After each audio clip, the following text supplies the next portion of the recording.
नमस्कार, आप देख रहे हैं उत्तराखंड प्राइम। मैं हूं आपके साथ प्रियंका। प्रधानमंत्री नरेंद्र मोदी अगले महीने उत्तराखंड में एक बड़ी रैली करेंगे। मुख्यमंत्री पुष्कर सिंह धामी ने प्रधानमंत्री नरेंद्र मोदी के उत्तराखंड दौरे की पुष्टि की है। मुख्यमंत्री पुष्कर सिंह धामी ने कहा कि प्रधानमंत्री नरेंद्र मोदी के प्रस्तावित कार्यक्रम तैयार है और प्रधानमंत्री नरेंद्र मोदी ने राज्य के लिए 1.5 लाख करोड़ से अधिक की योजनाएं दी हैं, जो कि ऐतिहासिक हैं।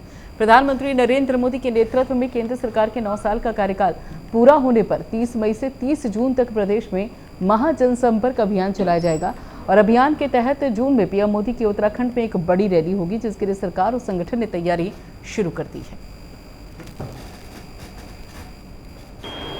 प्रधानमंत्री जी के प्रस्तावित कार्यक्रम बने हुए हैं और पहले से भी, चूँकि उनकी स्वयं की भी इच्छा है कि वो उत्तराखंड के दौरे पर आएँ और जब भी वो उत्तराखंड आते हैं तो यहाँ की भूमि से, उत्तराखंड से उनका विशेष लगाव है और हम सभी को इंतज़ार रहता है, समूचे उत्तराखंड वासियों को इंतज़ार रहता है, क्योंकि उनके कालखंड में अनेक योजनाएं जो प्रस्तावित थी या जिनके बारे में हम सोचते भी नहीं थे, वो सारी योजनाएं और लगभग 1.5 लाख करोड़ की योजनाएं उनके प्रधानमंत्री बनने के बाद स्वीकृत हुई हैं। इसलिए उत्तराखंड से उनका लगाव है और उत्तराखंड वासियों को भी उनका इंतज़ार है।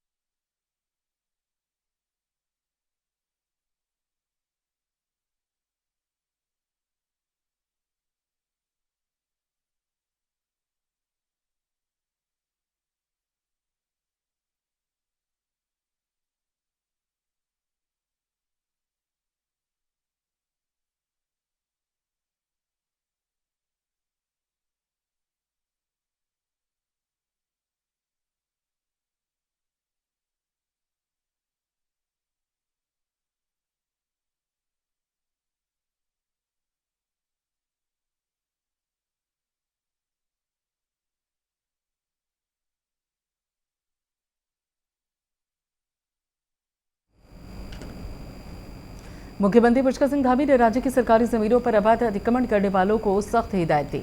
उन्होंने साफ कहा कि जिन भी लोगों ने सरकारी जमीनों पर अवैध कब्जा किया है, वो खुद ही सरकारी जमीनों को खाली कर दे, वरना सभी का नंबर आएगा। मुख्यमंत्री पुष्कर सिंह धामी ने साफ किया कि सरकारी जमीनों पर हुए अवैध कब्जों को सरकार हटाएगी। मुख्यमंत्री ने कहा कि सरकार की ओर से चलाए जा रहे अतिक्रमण हटाओ अभियान को तब तक जारी रखा जाएगा जब तक कि सभी सरकारी जमीनों से अवैध अतिक्रमण नहीं हट जाता। ये हमने पहले भी कहा है कि जो भी अतिक्रमण है, जो भी अवैध कब्जा है सरकारी ज़मीनों पर, किसी प्रकार का भी कोई अतिक्रमण है तो उसको हम हर कीमत पर हटाएंगे और वो हटने का अभियान लगातार जारी है और वो तब तक जारी रहेगा जब तक कि पूरा अतिक्रमण मुक्त नहीं हो जाएगा। और इसमें हमने ये भी कहा है, जिन लोगों ने अतिक्रमण किया हुआ है वो स्वयं इसे हटा लें। बहुत सारे लोग आज मुझे मिले भी थे, उन्होंने कहा है कि हम स्वतः ही हटा लेंगे कुछ स्थानों पर, तो अच्छा होगा। स्वतः ही हटा लेंगे तो अच्छा है, नहीं तो धीरे धीरे सभी का नंबर आना है।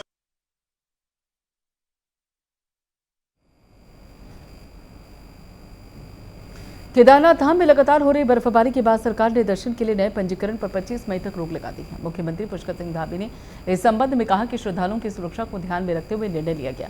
मुख्यमंत्री ने कहा कि गंगोत्री, यमुनोत्री और बद्रीधाम में यात्रा सुचारू रूप से चल रही है। केवल केदारनाथ धाम के लिए पंजीकरण पर रोक लगाई गई। श्रद्धालुओं की सुरक्षा और उनकी सुविधा को देखते हुए सरकार ने निर्णय लिया। जैसे ही मौसम में सुधार होगा, सरकार पंजीकरण से रोक हटा देगी। चूँकि चार धाम की तीनों धामों पर यात्रा बिल्कुल सुचारू रूप से चल रही है, यमुनोत्री, गंगोत्री और बद्रीनाथ में, केवल बाबा केदार का जो स्थान है वहाँ पर बार बार मौसम ख़राब हो रहा है। कुछ ग्लेशियर भी बीच में आ गए थे और ये यात्रियों की सुविधा के लिए, जो श्रद्धालु हैं उनको असुविधा न हो, उनको परेशानी न हो, इसलिए बीच में रजिस्ट्रेशन रोके गए थे और मौसम के कारण ही ये सब निर्णय लेने पड़ रहे हैं। मौसम ठीक होगा तो यात्रा सुचारू रूप से होंगी और सभी भक्तों को बाबा केदार के दर्शन होंगे।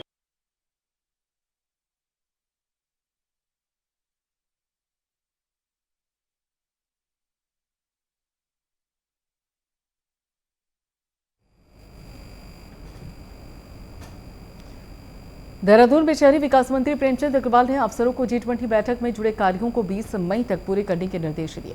शहरी विकास निदेशालय देहरादून में हुई बैठक में मंत्री ने G20 से जुड़े कार्यों की जानकारी मांगी और उन्होंने कहा कि G20 से जुड़े सभी कार्य 20 मई तक हर हाल में पूरे कर लिए जाए।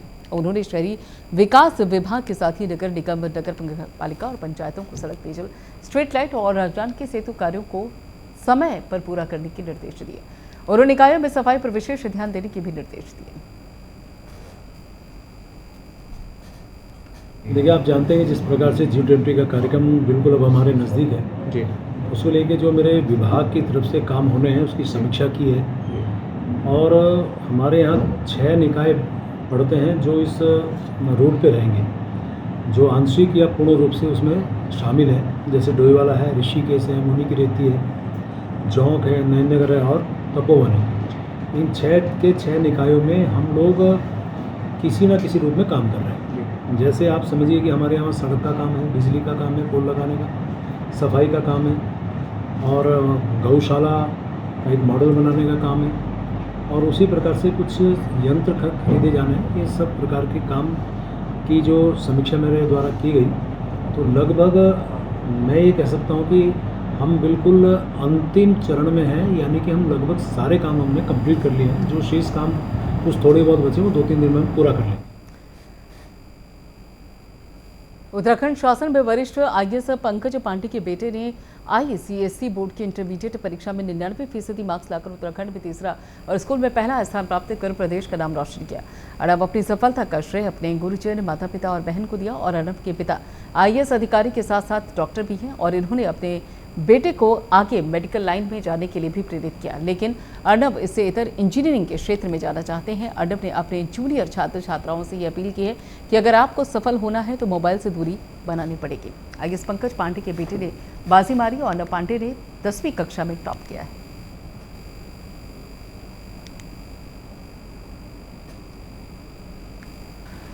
जी, मेरे पापा डॉक्टर है, बायो उन्होंने परस्यू किया था, बट मेरा इंटरेस्ट बायो में नहीं है उतना। मेरा इंटरेस्ट कंप्यूटर साइंसेज में है, तो मैंने इंजीनियरिंग परस्यू करने का सोचा। अपने सभी जूनियर्स को मैं ये संदेश देना चाहूँगा कि आप दूसरों के बहकावे में ना आए। अगर कोई बोलता है कि आप 10 घंटे पढ़े दिन में, तो ये आवश्यक बिल्कुल भी नहीं है। जैसा कि मैंने हर दिन मैक्सिमम 5 घंटे पढ़ा होगा, और ये भी प्रॉपर ब्रेक्स के साथ पढ़ा था, तो इससे ही इतना काफ़ी होता है। तो ये संदेश देना चाहूँगा कि जितना भी आप पढ़े, 1 घंटा 2 घंटा आप मन लगा कर पढ़े। घर के मेंबर्स का कितना सहयोग आपको रहा है इसमें? मेरे मम्मा और पापा और मेरी बहन का पूरा सहयोग जाता है। इन्होंने ही मुझे मोटिवेशन किया, सपोर्ट दिया। हर एक टेस्ट में जिसमें कम अंक भी आते थे, इन्होंने मुझे ही मोटिवेट किया। इन्होंने अच्छा महसूस कराया, जिसकी वजह से आज मैं यहाँ पहुँच पाया हूँ।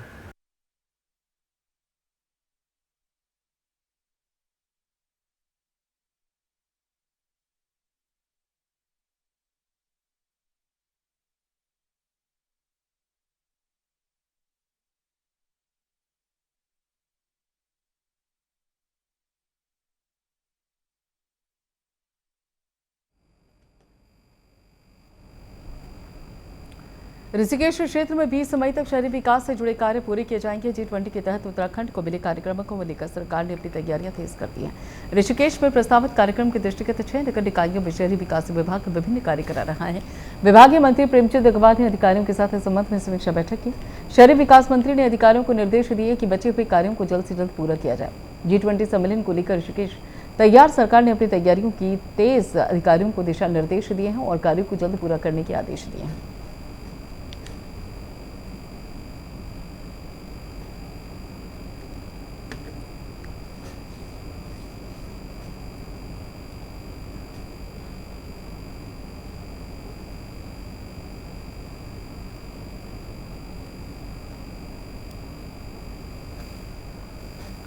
उधर देहरादून में प्रदेश सरकार द्वारा पहाड़ी उत्पादों को बढ़ावा देने के लिए लगातार काम किया जा रहा है। 4 दिवसीय उत्तराखंड श्रेय मिलेट महोत्सव का चौथा दिन है। सर्वे ऑफ इंडिया स्टेडियम हाथी बड़कला में कार्यक्रम का आयोजन किया गया। महोत्सव में मिलेट को बढ़ावा देने के लिए किसानों को जानकारी दी जा रही है। साथ ही फूड कोर्ट के भी स्टॉल लगाए गए, जिसमें मिलेट से संबंधित विभिन्न प्रकार के खाद्य पदार्थ उपलब्ध हैं। महोत्सव में भी श्री अनिकेंद्रित चर्चाएं होंगी और वैज्ञानिक सत्र संबंधित संस्थानों, कृषि विश्वविद्यालयों और स्टार्टअप द्वारा प्रस्तुतियां प्रदान की जाएंगी। केंद्रीय कृषि मंत्री नरेंद्र सिंह तोमर, पतंजलि आयुर्वेद से आचार्य बालकृष्ण, कृषि मंत्री गणेश जोशी जी 4 दिवसीय उत्तराखंड श्री अन्न मिलेट महोत्सव के समापन समारोह में प्रतिभाग करेंगे।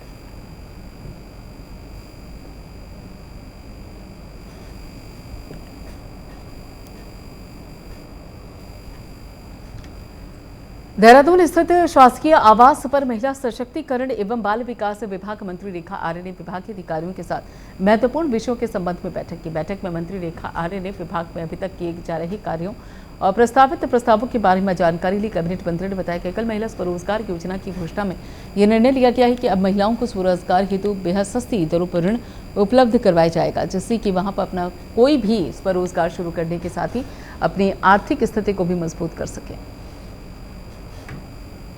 देखिए, आज महिला सशक्तिकरण बाल विकास विभाग के सभी अधिकारी को आज यहाँ पर बुलाया गया, जहाँ पर कुछ योजनाएं जो हमारी थी, जिसमें विशेषकर जो माननीय मुख्यमंत्री जी की घोषणा थी एकल महिला स्वरोजगार योजना, वो आखिरकार वह प्रस्ताव किस स्तर पर है, उसमें क्या क्या तैयारियाँ कर रही है, क्योंकि ये मेरी ओर से स्पष्ट निर्देश थे कि एकल महिला स्वरोजगार योजनाओं को प्रोत्साहन देना है, जिसमें प्रथम दृष्टया हम लोग 50% सब्सिडी हम लोग देने की बात कर रहे थे, लेकिन आज निर्देश दिया है कि 75% सब्सिडी और 25% जो है लोन के आधार पर जो है उनको उनके स्वरोजगार के लिए फंडिंग की जाएगी। और साथ साथ में यह भी कोशिश है कि यह फंडिंग जो उनको हो तो वो बगैर जब बैंक में वो अपने लिए लोन के लिए अप्लाई करें तो उनसे किसी प्रकार की कोई सिक्योरिटी, कोई गारंटर, इस प्रकार की चीज़ें ना आने पाए, इसको भी विभाग सुनिश्चित करे। तो कोऑपरेटिव के संबंधित संस्थाओं के उच्च अधिकारियों से बात करने के निर्देश जो है विभाग को दिए।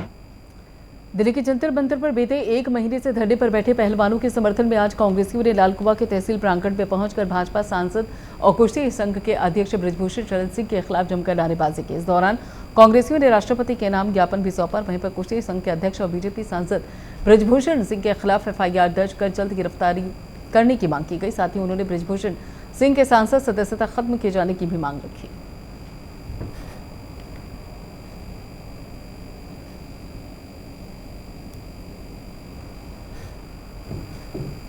लालकुआ कोतवाली क्षेत्र में बीती रात 2 परिवारों के बीच में खुले संघर्ष में लगभग 12 लोगों से ज्यादा लोग घायल हो गए। घायल पीड़ित परिवार कोतवाली पहुंचा, जहां पर पुलिस ने सभी घायल लोगों को इलाज के लिए हल्द्वानी भेज दिया। सभी घायलों का इलाज हल्द्वानी में चल रहा है। वहीं पुलिस ने पीड़ितों के बयान दर्ज कर कार्रवाई भी शुरू कर दी है।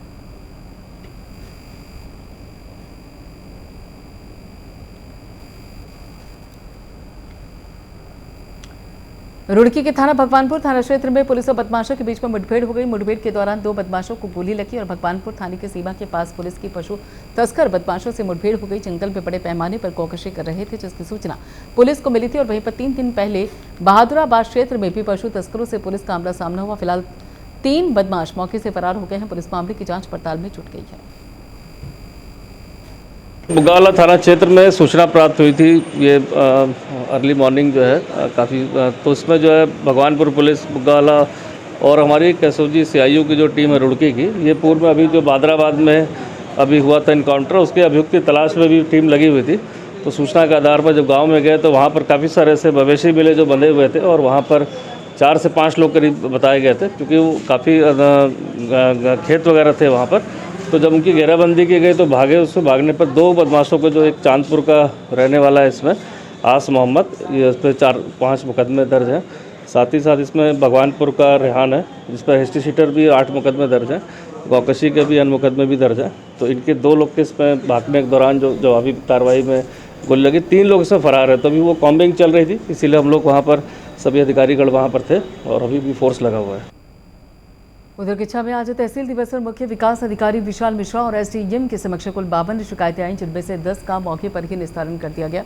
आपको बता दें कि CDO विशाल मिश्रा ने अधिकारियों को निर्देशित किया कि शेष समस्याओं का जल्द से जल्द निराकरण करें। अधिकतर शिकायतें सड़क, सिंचाई, पेंशन, अतिक्रमण, दिव्यांगता प्रमाण पत्र, विद्युत, जमीनी विवाद, रास्ता और दुकान विवाद आदि से संबंधित समस्याएं हल करने के भी आदेश दिए। वहीं पर CDO ने जनता को जिला मुख्यालय के अनावश्यक चक्कर न लगाने पड़े, इसलिए जो समस्या जिस स्तर की है उस समस्या को उसी स्तर पर निस्तारण हो जाना चाहिए। आज तहसील पिछा में तहसील दिवस का आयोजन किया गया, जिसमें लगभग 47 शिकायतें आई हैं अभी, और हमारा तहसील दिवस अभी जारी है। और भी शिकायतें आएंगी, उनका निस्तारण होगा, जिसमें से कुल 10 शिकायतों का ऑन द स्पॉट निस्तारण कर लिया गया है। आज जो शिकायतें मिली हैं उसमें राशन संबंधी, ज़मीन से अतिक्रमण संबंधी, हटाने संबंधी, चकमार खाली करने संबंधी और कुछ अन्य भी जैसे जल भराव इत्यादि की समस्याओं के बारे में भी लोगों ने अपनी शिकायतें की हैं। इस संदर्भ में सभी विभागों को निर्देशित किया गया है कि जो भी शिकायतें हैं सरलीकरण, समाधान, निस्तारीकरण के क्रम में उनको तत्काल निस्तारित करना है, और साथ ही साथ जो शिकायत करता है उसको अवगत भी कराना है कि क्या कार्रवाई की गई है। और जो भी लोग आज नहीं आए, जो भी अधिकारी नहीं आए हैं, उनका स्पष्टीकरण लिया जा रहा है कि भाई क्यों नहीं है यहाँ पर। तहसील दिवस हमारे लिए इम्पॉर्टेंट है। अटल उत्कृष्ट विद्यालय में हाई स्कूल इंटरमीडिएट रिजल्ट का परिणाम निराशाजनक आया, जिसके बाद पूर्व शिक्षा मंत्री अरविंद पांडे ने कहा कि अटल उत्कृष्ट विद्यालय में हाई स्कूल इंटर का परिणाम निराशाजनक अवश्य हुआ, लेकिन सरकार इसकी समीक्षा करेगी। साथ ही जरूरत पड़ने पर शिक्षा मंत्री, मुख्यमंत्री के अलावा शिक्षा विभाग के अधिकारियों के साथ मिलकर एक समीक्षा और रणनीति भी बनाई जाएगी, जिससे कि आने वाले सालों में अटल उत्कृष्ट विद्यालय में अच्छा परिणाम देखने को मिलेगा। 189 अटल उत्कृष्ट विद्यालय उत्तराखंड प्रदेश में बनाए गए, और यह इस संकल्प के साथ बनाए गए कि इन स्कूलों को CBSE बोर्ड से मान्यता दिलाई जाएगी, इंग्लिश मीडियम बनाया जाएगा। और प्रमाण उसका परिणाम ये आया कि प्राइवेट स्कूलों से भी अभिभावकों ने अपने बच्चों का नाम काट के सरकारी सिस्टम पर विश्वास करते हुए अपने बच्चों का दाखिला अटल उत्कृष्ट विद्यालय में कराया। और लोगों ने इतना विश्वास किया कि सरकारी स्कूलों में जहाँ कोई आने को तैयार नहीं होता था, कक्ष खाली होते थे, इन अटल उत्कृष्ट विद्यालयों में छात्र संख्या बहुत बढ़ी। ये पिछले सरकारों ने 189 अटल उत्कृष्ट विद्यालय हमारे पूरे प्रदेश में खोले थे, लेकिन इतने लाखों रुपए, करोड़ों रुपए पानी की तरफ बहाने के बाद जो परीक्षा का परिणाम है वो इतनी दयनीय और इतनी ज़्यादा खराब होगी, ये किसी ने उम्मीद नहीं थी। जो माँ बाप हैं वो चाहते हैं कि अपने बच्चों को अच्छे स्कूलों में पढ़ाए, लेकिन जिस तरीके से प्रदेश की शिक्षा मंत्री और राज्य के जो मुख्यमंत्री हैं वो इन सब चीज़ों पर ध्यान ना देकर अन्य चीज़ों पर ध्यान दे रहे हैं, जिससे माँ बाप बहुत ही क्षुब्ध हैं और वो चाहते हैं कि अपने बच्चों को अच्छे विद्यालय में दें। श्रीनगर पुलिस ने ऑपरेशन मर्यादा के तहत शराब पीकर हुड़दंग मचाने वाले 3 चारधाम यात्रियों के खिलाफ कार्रवाई की। बता दें कि बद्रीनाथ यात्रा से लौट रही एक महिला यात्री ने पुलिस को सूचना दी कि जिस वाहन में वो आ रही है उसमें कुछ अन्य यात्री शराब पीकर हुड़दंग मचा रहे हैं, जिसके बाद मौके पर पहुंची श्रीनगर पुलिस ने वाहन से शराब पी रही यात्रियों का मेडिकल करवाकर तीर्थयात्रियों का चालान काटा। इसके बाद महिला यात्रियों और अन्य यात्रियों को श्रीनगर पुलिस ने वाहन में बिठाकर उनके गंतव्य के लिए रवाना किया। मैं यात्रा करने आई थी केदारनाथ बद्रीनाथ की, तो उसी दौरान मुझे गाड़ी में शेयरिंग जीप में बैठना पड़ा। वहाँ पे कुछ यात्री शराब पी रहे थे, तो मैंने पौड़ी पुलिस श्रीनगर इनको कॉल लगाया गूगल से नंबर निकाल के, और उन्होंने तुरंत हमें सेवा दी 1 मिनट के अंदर और मेरी मदद करी। सर आप कहाँ पी रहे थे? गाड़ी में बैठ के। गाड़ी में कहाँ? जीप में बैठ के। रास्ते में चालू गाड़ी में। अच्छा। चालू गाड़ी में शराब और सिगरेट पी रहे थे। कहाँ के लोग थे? पता नहीं, अलग अलग स्टेट से आए हुए थे। ये इसमें एक लड़की युवती थी जो चारधाम यात्रा पर आई हुई थी और अपने एक शेयरिंग जीप से यहाँ से हरिद्वार जा रही थी, जिसने तुरंत ये बात बताई हमको कि साहब ऐसे करके गाड़ी में कुछ लोग शराब पीने की सूचना है। इसमें हम लोगों को उन्होंने नेट से नंबर लिया है पौड़ी पुलिस का, तो उन्होंने तुरंत सूचना करा, तो हम लोग इमीडिएट वहीं पे पहुँच गए थे मौके पर ही, क्योंकि हम लोग अपने 112 वाहन से ये रहते हैं ड्यूटी के दौरान, तो हम लोगों ने उनको तुरंत फैसिलिटेट किया। और हमारे यहाँ उत्तराखंड पुलिस का जो मर्यादा ऑपरेशन चल रहा है, ऑपरेशन मर्यादा चल रहा है, उसके तहत हम लोगों ने इनमें कार्रवाई करी है। 3 लोगों का मेडिकल कराया गया है इमीडिएट, और उनकी शराब पीने की पुष्टि की गई। सर क्या लड़की को अब क्या वाहन से उसी वाहन से छोड़ा जाएगा या उसके लिए कोई व्यवस्था की गई है? जी, चूँकि वाहन में और किसी प्रकार की कोई समस्या है नहीं, उन 3 लोगों को हमने गाड़ी से हटा दिया है। और अगली खबर लालकुआ से, जहां पर पुलिस और ग्रामीणों के बीच में विवाद हुआ। विवाद का वीडियो सोशल मीडिया पर वायरल हो गया। वीडियो बना रहे लोगों ने पुलिसकर्मी पर अवैध वसूली करने के आरोप लगाए। सूचना के बाद मौके पर पहुंची पुलिस और दोनों आरोपियों को पुलिस हिरासत में ले लिया।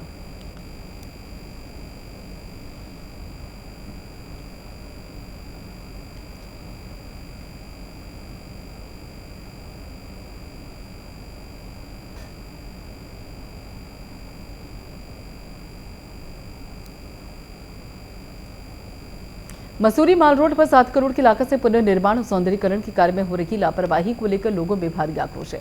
मसूरी माल रोड के मुख्य चौक का हाल बेहाल है। पर्यटन सीजन शुरू हो चुका है, लेकिन अभी तक माल रोड के सड़कों का निर्माण, चौराहों का निर्माण नहीं हो पाया, जिससे लोगों को भारी परेशानियों का सामना करना पड़ता है, जिसको लेकर एक बार फिर से Mussoorie traders and welfare association के नेतृत्व में मसूरी के ग्रीन चौक पर धरना प्रदर्शन किया। इस दौरान उत्तराखंड की भाजपा सरकार, लोक निर्माण विभाग, जिला प्रशासन के खिलाफ जमकर नारेबाजी की गई हुई थी।